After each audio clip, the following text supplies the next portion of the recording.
De vez en cuando detenemos el tiempo y nos ponemos a conversar.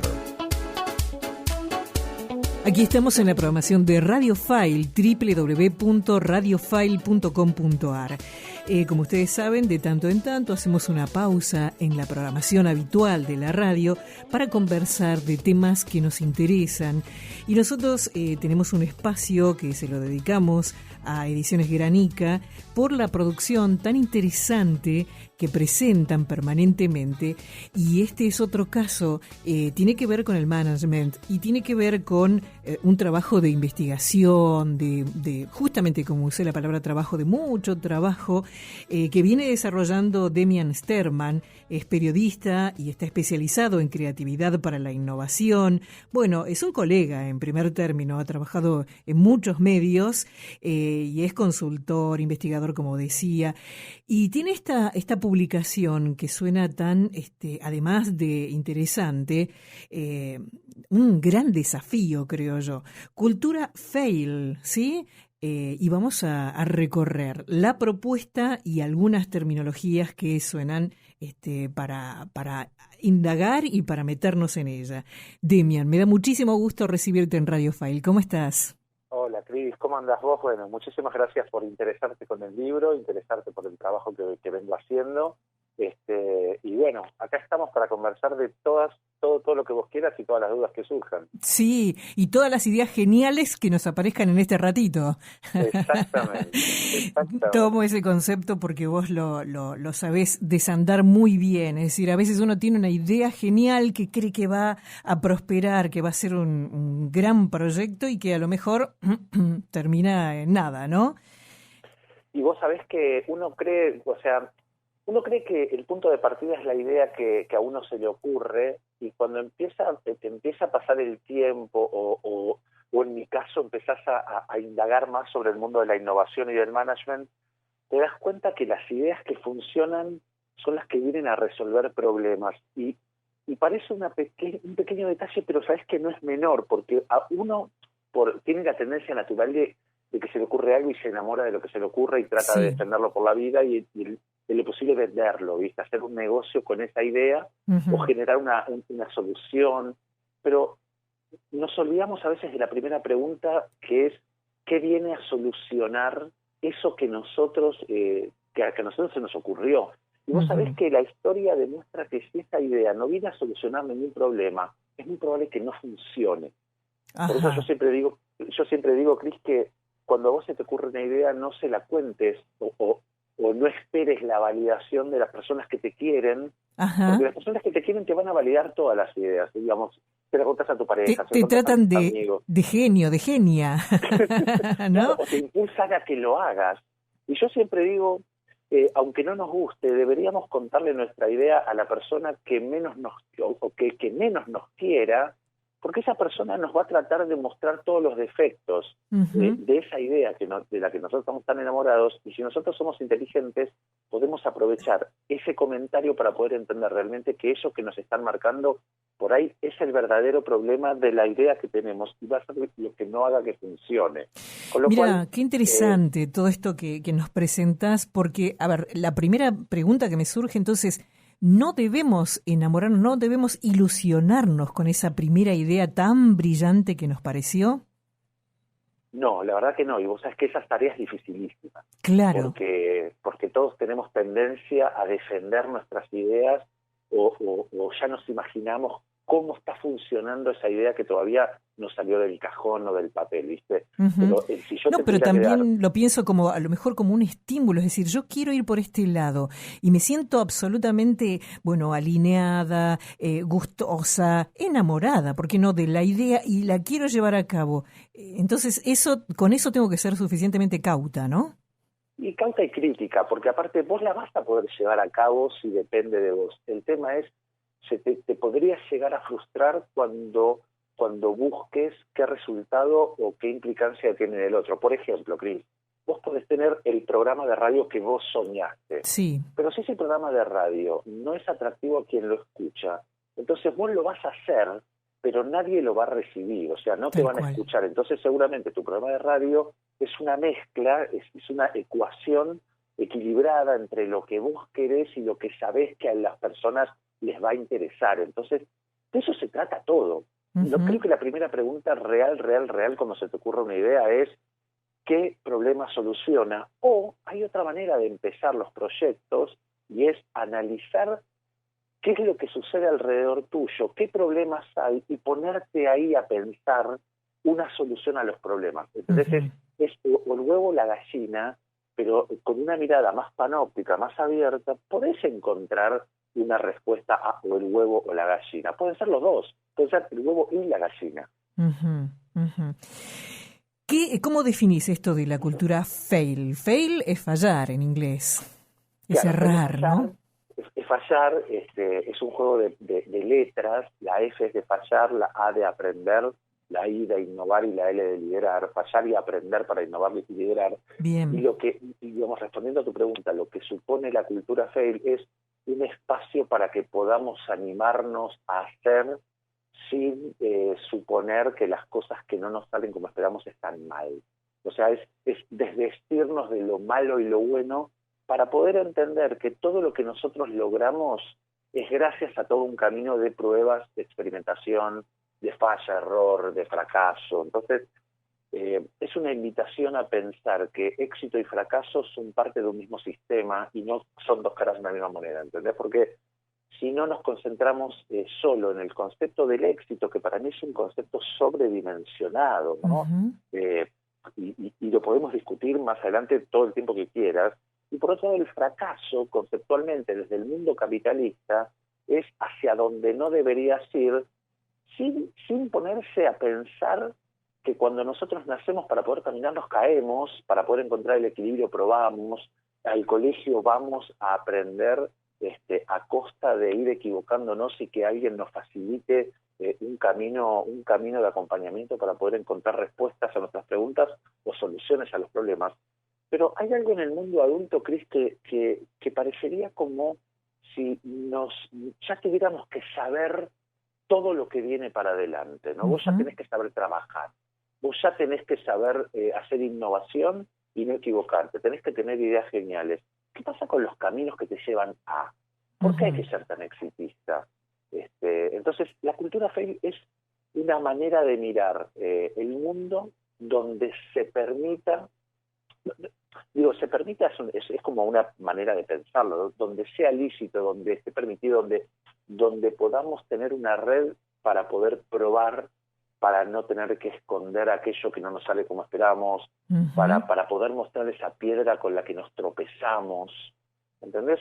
Y donde uno puede aprender de lo propio y de lo que le pasa al otro o a la otra también. Claro. Me parece que la cultura fail viene a ser ese espacio permeable donde todos podemos aprender de todos. Claro. Lo pienso en varios sentidos, es absolutamente interesante este tema. En lo personal, digamos, también se puede aplicar más allá de emprender, digamos, un negocio, alguna propuesta laboral. En la vida misma, ¿no? Podemos aplicar esta cultura fail, podemos estar, qué sé yo, en relación a nuestras parejas, a nuestros hijos, a todo. Hay todo un camino que recorrer donde uno va necesariamente, nosotros como vos como papá, yo como mamá, podemos fallar, podemos aprender en la marcha, podemos innovar y podemos liderar esa relación, ¿no? Familiar. Por eso es una cultura, o sea, la cultura, si bien nosotros somos muy pluriculturales, ¿no? Porque vos no sos igual en la radio que en tu casa, que en la calle, que con tu familia, que digo en el club. O sea, nosotros, la cultura es un sistema operativo, ¿no? Es lo que nos da cierto reglamento para poder convivir en cierta concordancia. Ahora, claro. Esto que vos decís tiene mucho sentido, porque fíjate qué pasa, si vos cuando tenés hijos chicos, o cuando tenés hijos grandes, ¿no? Que es nuestro caso, vos no podés completarles la oración que te están diciendo, o no sería pertinente, no podés atajarlos antes que se caigan todo el tiempo, no podés decirles no a todo, porque en realidad lo que estás haciendo es no permitiéndoles explorar, y nos pasa a nosotros mismos también en nuestra vida cotidiana incluso, esa experimentación que vos permitís a riesgo de que haya algún dolor, Y lo digo en todo sentido, ¿no? El dolor físico, el dolor emocional, sí. El dolor laboral. Sí. Ese dolor te marca de alguna manera el límite hasta donde sí y hasta donde no. Claro. Pero tenés que experimentarlo. Claro. Entonces, a mí me conmovió en relación a lo que decís, la primera vez que mi hijo me dijo, déjame completar la idea, mamá. Me dijo así, y para mí fue un flash, porque viste, uno como mamá o como papá cree que lo sabe todo y que se puede anticipar lo que exactamente como lo expresaste vos. Por ahí le terminas la idea cuando él o ella querían decir una cosa diferente o nacida desde su mirada, de su óptica. Es importantísimo esto que decís, Cris, porque uno cree que termina la mirada del otro y en realidad lo que hace es formatea la mirada del otro hacia la propia mirada. Y eso es lo que no tiene que pasar. Y ahora te vuelvo al mundo del management y te digo, cuando los jefes quieren que sus empleados hagan lo que ellos dicen, lo que están haciendo es coartando la posibilidad de que esa jefatura se transforme en liderazgo y ese liderazgo permita hacer, porque el crecimiento de una persona también es el crecimiento de un equipo de personas. Claro. Y ahí es donde lo mismo pasa en una casa. Uh-huh. Porque a medida que los hijos van creciendo, te digo los hijos, pero puede aplicar a parejas, a Tal familias. Cual. Sí. A medida que los hijos crecen, los hijos y las hijas empiezan a formar parte más activa del sistema de una casa y te empiezan a facilitar y a sorprender con cosas que por ahí te das cuenta que tu casa era tuya, hecha a tu semejanza, hasta que los pibes se ponen grandes, sí. Pibas, ¿no? Sí, claro. Y esas casas empiezan a ser solidarias con la sociedad de tu casa. Entonces, hay partes de tu casa que ya no están como vos querías, están como otros quieren también, y vos tenés que negociar esa parte. La cultura feliz tiene mucho de negociación, o sea, negociación en tanto y en cuanto dejar hacer a la otra persona para que pueda también nutrirte a vos. Claro, y ahí es donde el mundo exitista, que esto yo no me canso de decirlo porque me parece que de la cultura de los 90, yo digo los 90 porque es ahí donde profundiza toda esa cosa capitalista del camino del éxito, el camino del fracaso y toda esta cosa que nos achica como sociedad, nos achica como cultura. Es ahí donde hay que empezar a pensarlo de vuelta. Pero por suerte, y esto también está bueno decirlo, las nuevas generaciones, los millennials, los centennials, ya vienen cortados con otra tijera. Sí, entonces, se escaparon de esa díada, en todo caso, éxito-fracaso. Sí, suerte, es verdad. ¿viste? Son generaciones que se animan a experimentar más. Y ahora el problema es que, ¿por qué aparezco yo hablando de cultura fail? Aparezco hablando de cultura fail porque este es un momento híbrido, estamos en la mitad de nuestra generación, Cris, y de la generación de los centennial y millennial, que ya empiezan a tomar espacios de decisión real. Sí. Entonces, como somos dos culturas muy distintas, tenemos que asumir actitudes colaborativas, porque si no colaboramos, los más chicos creen que nosotros somos viejos y que no entendemos cómo son las cosas, y nosotros pensamos que ellos son inexpertos, que realmente, inexpertos, y que saben manejar la tecnología, pero no tienen los contenidos para llenarla, ¿no? Sí, muy interesante, muy interesante. Eso a nosotros nos obliga a reflexionar y abrir el juego a que todos podamos reflexionar y convivir, ¿no? Claro. Me quedo pensando en aquello, lo que decíamos en el inicio, de la idea brillante. Esto es válido y no enamorarse y tomar en cuenta la utilidad, a quién le va a servir, esto que nos planteabas. Pero esto es válido para quienes andamos de a pie, porque pienso en grandes empresas, en mega empresas que lanzan un producto, una estrategia, un servicio nuevo. Ahí se me escapó la palabra estrategia, digo, lo hacen justamente con estrategia, saben del éxito, pueden medir y nosotros no, nosotros tenemos que aprender mucho de este recorrido.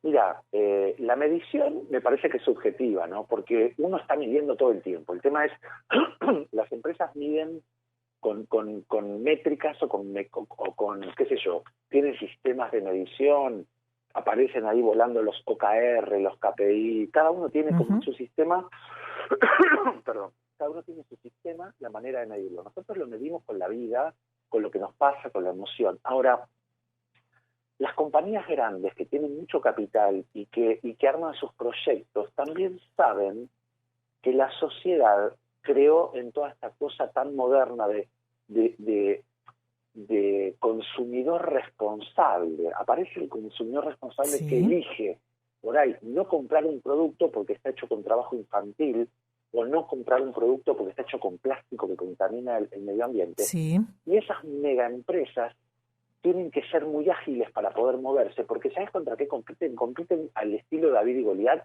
compiten contra las startups, que son más chicas, que tienen menos mercado, pero que se mueven mucho más ágiles. Uh-huh. Entonces, ya la gente, fíjate cómo Blockbuster desaparece, gigante, ¿no? Desaparece frente a un pequeño Netflix. Sí, quedó una para el recuerdo, ¿no? que se usa tipo casi museo, ir allí de paseo, ¿no? En Estados Unidos. Claro, quedó una en Oregón. De hecho, hace poco, yo trabajo en una radio también, colega, y hace poco le hicimos una nota al Blockbuster de Oregon, que quedó uno solo y trabaja de eso. Trabaja de ser el último, ¿no? Claro. Pero vos fíjate en esta cosa de...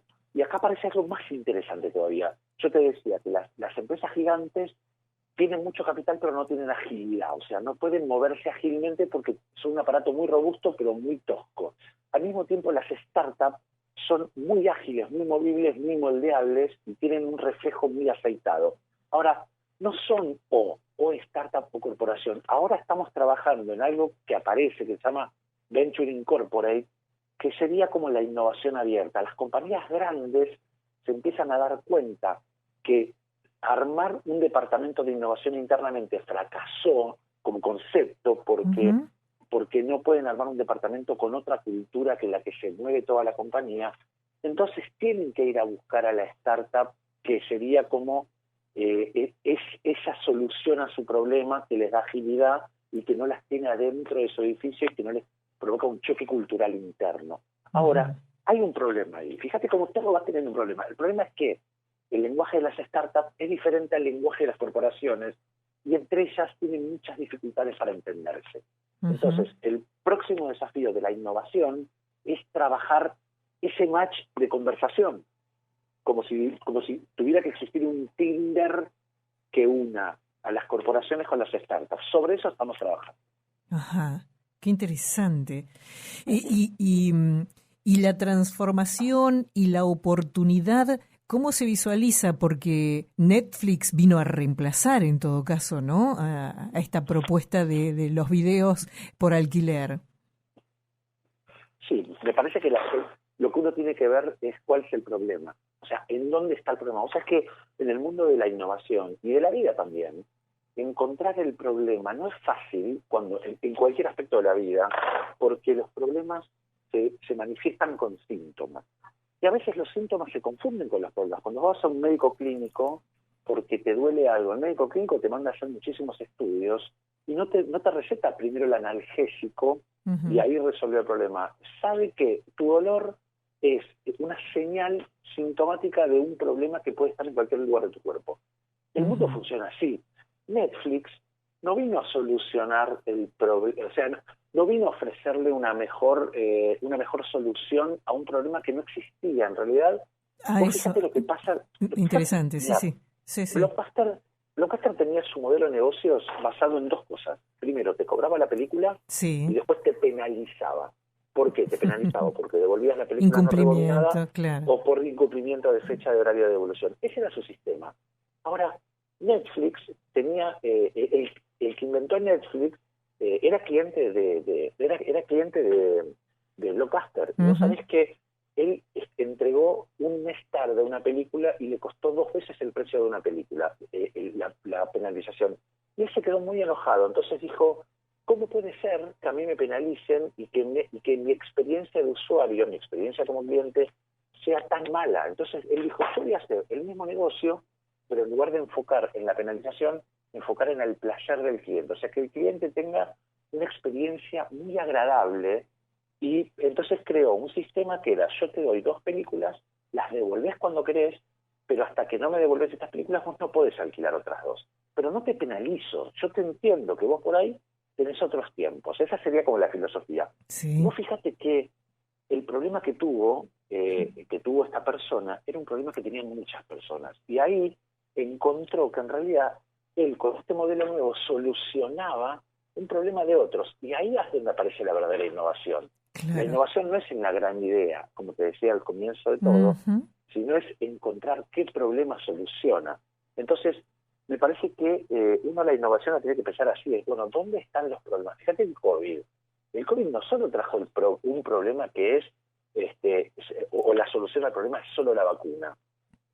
Digamos, el problema del COVID trajo problemas con los, dónde van a estar las vacunas, con las organizaciones, con la descentralización de las ciudades. Fíjate lo que pasó en nuestro país, en el centro de la ciudad, el microcentro de Buenos Aires, está todo cerrado, sí, porque las oficinas gigantes están vacías. Ahora, eso es un problema no solo para las oficinas, también lo es para los negocios que alimentaban los mediodías, los negocios que vendían al turismo. Entonces ahí hay muchos problemas para resolver. claro, Los claro. coworking, los edificios coworking que hoy no tienen trabajo, los hoteles se pusieron a funcionar como oficinas. Claro, claro, Aparecen y todo el cambian tiempo problemas para solucionar. un montón de conceptos. El concepto, la percepción inclusive del tiempo es totalmente diferente, desde la tecnología, desde el teletrabajo, ¿no? Las nuevas organizaciones, en este contexto que estás describiendo. Ahora, me quedo pensando en este concepto de problema que traes. Siempre tenemos que pensarlo como un problema y la búsqueda de solución, la búsqueda de oportunidad, como quiera llamarse, o también podemos estar atentos a los cambios de usos y costumbres, ¿no? O sea, no pensarlo solamente como una cuestión problemática, sino como un cambio. Recién estábamos hablando de generaciones, de las nuevas propuestas, las nuevas formas de entender y vivir en una comunidad. Obviamente se van presentando cantidad de cambios y de nuevos usos y costumbres, insisto con esa idea, ¿no? Vos sabés que es genial esto que nombrás, porque ninguna compañía del mundo debería dormirse en los laureles por haber encontrado una solución a un problema, porque como las sociedades van cambiando y se van modificando, los problemas van apareciendo. Fíjate esto, mira, te voy a dar un detalle muy pequeño. En los años 70 nace el Concorde. El Concorde, un avión supersónico que viene a traer una ingeniería superior. Sí. Vos podés hacer un viaje que habitualmente se hacía en 6 horas, lo haces en 2. Cruzás desde Nueva York a Londres en 2 horas. Sí. Ahora bien, en esa época no se discutían los temas de sostenibilidad, sustentabilidad y protección del medio ambiente. Claro. Eso en los 70 no aparecía. Ahora, en los 90, que se empezó a discutir con profundidad, y ahora mucho más todavía, te pones a ver, y el Concorde tenía un combustible que era altamente tóxico para el medio ambiente, el ruido que hacía era tremendamente tóxico para todas las aves y las faunas por donde pasaban. Entonces, ni bien se pudo, en el 2000 hubo un par de accidentes muy graves y ese avión se discontinuó. Se discontinuó por los accidentes, porque era muy caro sostenerlo, porque tenía un combustible que era altamente tóxico y por lo mal que le hacía al medio ambiente. Claro. Fíjate cómo esa altísima tecnología de aviones supersónicos que marcaban toda una nueva línea hacia la ingeniería aeroespacial, te diría, fue caída en desuso justamente por temas de medio ambiente y sostenibilidad, con lo cual de eso que antes no se hablaba y que permitió desarrollar cierta tecnología, hoy se hizo inviable. Y es eso que vos decís, es a medida que las sociedades van evolucionando, se van transformando, porque no siempre es una evolución mejor, o digamos que direcciona para un solo lado, hay soluciones a problemas que terminan siendo otros problemas. Fíjate, te digo este dato porque es muy del uso diario. En los años 50 se inventó la mochila. La mochila, ¿viste? A la valija se le puso 2 tips y se inventó la mochila. Ahora, mucho tiempo después, eso generó otro problema, que es todos los problemas de espalda que traía la mochila. Tal cual. Entonces, nuevamente hubo que hacer reingeniería de los formatos, los materiales y las estructuras de las mochilas, porque traían problemas físicos muy graves. Entonces, fíjate cómo una solución a veces no es la solución definitiva. Claro. Y de todos modos, en el trayecto y en la propuesta en sí misma aparecen una serie de imprevistos que ahora también, en base a lo que estás relatando, lo veo acorde a los contextos sociohistóricos que vamos recorriendo, ¿no? Y a los resultados también desde ya. Eso está bueno porque ahí aparece otra palabrita, ¿no? del mundo moderno de la innovación, que es la iteración, ¿no? Uh-huh. Cuando vos haces un proyecto decís, bueno, ¿qué todo lo que yo tengo que prever porque podría ser que el proyecto fracase. Y te pones a pensar, qué sé yo, tiene la moneda extranjera, necesito mensajería, empezás a pensar en todos los lugares donde puede fallar. Pero una vez que lo lanzás, aparecen otros lugares que vos no habías visto o que ni siquiera te habías enterado que existían, que hacen que tu proyecto empiece a fallar. Sí. Ahí empiezan los imprevistos. Y los imprevistos, una vez que ya los viste, tienen que dejar de ser imprevistos. Vos ya los tenés que tener en cuenta, los tenés que sumar a esa bolsa de previsibilidad. Pero la vida es así también, ¿no? Porque si vos en tu casa te entra agua por el techo, te entra agua una vez, 2 veces hasta que lo podés solucionar. Después por ese techo no te tienes que entrar más, te va a entrar por otros lados probablemente, pero por ahí ya no debería. Bueno, tengo en mis manos Cultura Fail, Fallar y Aprender para Innovar y Liderar, de Demian Sterman, con quien estamos dialogando. Y el primer punto dice, ¿qué vas a encontrar en este libro? Haceme un pequeño resumen de qué podemos encontrar en esta lectura más que atractiva, más que interesante. Mira, en el libro primero vas a encontrar una mirada que te desafía, que te hace decir, ¿sabes qué? Fallar no está mal, fracasar no está mal, cometer errores no está mal. Eso es lo primero. Lo segundo que vas a encontrar es historias curiosas que te van a demostrar cómo las personas que vos hoy idolatrás tuvieron que fracasar muchísimo para poder ser esos ídolos o ídolas a los que vos hoy aplaudís. Y lo tercero para mí es una metodología, o sea, un organizador, algo que te ayuda a organizar en pasos cualquier manera de poder generar un proyecto, pudiendo saber y pudiendo entender que si falla, hay maneras de poder encontrar dónde falla y maneras de pensar cómo solucionar los problemas. Y recorriendo esa metodología, porque no nos apartemos de que, si bien como atemperaste un poco los conceptos de éxito y fracaso, todos queremos ser exitosos en la vida, todos queremos que nos vaya bien. Recorriendo esta metodología, digamos, hay como, entre comillas, una garantía de que nuestra puesta en marcha va a ser ciertamente exitosa. No, pero esa es la cultura fail. La persona que te garantice que vos no vas a fallar, esa persona te está vendiendo humo. Lo que sí te podría garantizar es que si vos seguís esta metodología, en aquellos lugares donde ya fallaste, no deberías fallar, y si volvés a fallar seguramente vas a seguir aprendiendo en dónde deberías mejorar o ajustar. Pero no se puede garantizar el éxito, y me parece que de eso se trata la vida. Por eso existe el éxito casual, y por eso uno tiene que también desvestir el éxito de algo gratificante como que soluciona la vida. Me parece que el éxito es una zanahoria, es un proyecto cumplido y es un proyecto mejorable. O sea que yo no te voy a garantizar el éxito. Lo que sí te garantizo es que te voy a dar herramientas para que puedas aprender en todo el trayecto hacia la resolución del proyecto que te planteaste. Me encantó. Decime, ¿cómo pesquisás estos temas vos? Porque lo venís trabajando de hace mucho tiempo. ¿Y por qué te involucraste en esto? Mira, yo trabajé en medios, tengo 30 años trabajando en medios de comunicación, radio, televisión, gráfica, y en un momento, cuando me cansé un poco de los medios, porque a veces los medios te exigen demasiado y te la pasas generando productos y proyectos sin entender muy bien por qué ni para qué, necesité tomar un poco de respiro, y en ese respiro, que fue en el año 2014, 2015, empecé a estudiar un poco de temas de innovación porque me llamaba mucho la atención, y empecé a ver historias de gente exitosa.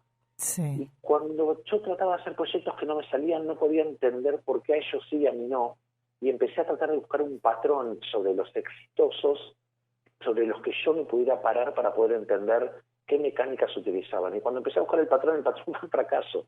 O sea, empecé a encontrar que lo que me pasaba a mí era lo que le pasaba a ellos, solo que ellos tenían maneras y miradas para seguir avanzando, o sea, actitud resiliente, y yo no la estaba teniendo. Entonces, cuando empecé a estudiar y me empecé a dar cuenta realmente las historias, pero no las que te cuentan en cualquier revista, sino profundizar en la investigación, me daba cuenta que todo esto que yo idolatraba de las personas, si yo desandaba sus caminos, encontraba mucho esfuerzo, prueba, falla, fracaso, y yo digo, pero esto es lo que me pasa a mí, y ahí dije, esto es lo que nos pasa a todos. Tal dije, cual. Este va a ser o sea, vos el también, momento de estudio. vos también estabas buscando caminos para cortar y llegar rápidamente al éxito. Lo que pasa es que comprendiste que hay un proceso diferente, ¿no? Claro, y al mismo tiempo me ayudó a reflexionar sobre qué era eso, sobre lo que yo pensaba como éxito y qué era el éxito en realidad. Vos fíjate que eso concluye en un primer libro, toda mi primera investigación concluye en mi primer libro que me edita otra editorial, Sí. que se llamó Historia de fracasos y fracasados que cambiaron el mundo, Sí. que salió en 2017, y ese libro fue un bestseller. Qué Fue un bárbaro. bestseller en un mes y medio, o sea, se reeditó varias veces. Entonces yo dije, totalmente, esta temática que me pasa a mí es una temática que nos cruza a todos. A todos. Y ahí dije, a partir de acá voy a trabajarlo, desde la innovación, desde otras miradas, y me empecé a especializar al punto tal que vos sabés que di conferencias incluso en Europa, me invitaron de Europa para dar en varios países, Ujú. y me presentaban, curiosamente, esto te lo digo a nivel anecdótico, no porque sea así, no porque yo me lo crea, pero te lo cuento como curiosidad que a mí me llamó la atención. Fui presentado en una universidad de España como la persona que más investigó sobre temas de falla, fracaso y error de aprendizaje. Y eso a mí, yo sabiendo que no puede ser verdad, me llenó de alegría, porque dije, mira lo que ven otros del trabajo de uno, y a veces uno no se anima a mirar el trabajo de uno, ¿no? Y Es esto que nos quede como reflexión. Es excelente lo que decís. Y luego vino Fracasa Mejor en 2018 y ahora tenemos Cultura Fail, Fallar y Aprender para Innovar y Liderar, que vamos a hacer el sorteo entre nuestros seguidores y seguidoras de 2 de estas publicaciones maravillosas para recorrer con mucho detenimiento. Creo que es para leer y releer varias veces. Me encantó. En el recorrido que yo fui haciendo, además de marcar cosas, me pareció súper excelente ir y volver sobre los conceptos. Bueno, ojalá que sirva, y yo siempre digo esto, Cris, como para bajarle un poco la tensión a todo lo que hacemos. Ojalá que entretenga primero, y que si después a ese que se entretuvo o esa que se entretuvo le dejó ideas claras que le sirvan, mejor. Claro. Pero vos sabés que como bicho de medios que soy, tengo muy claro que los medios vienen a entretener y nosotros nos esforzamos por colar conocimiento en el medio para poder ayudar, incorporar, educar. Pero ojalá eso suceda. Pero Sí. si no sucedió, si entretuvo, yo me quedo contento. Me encantó.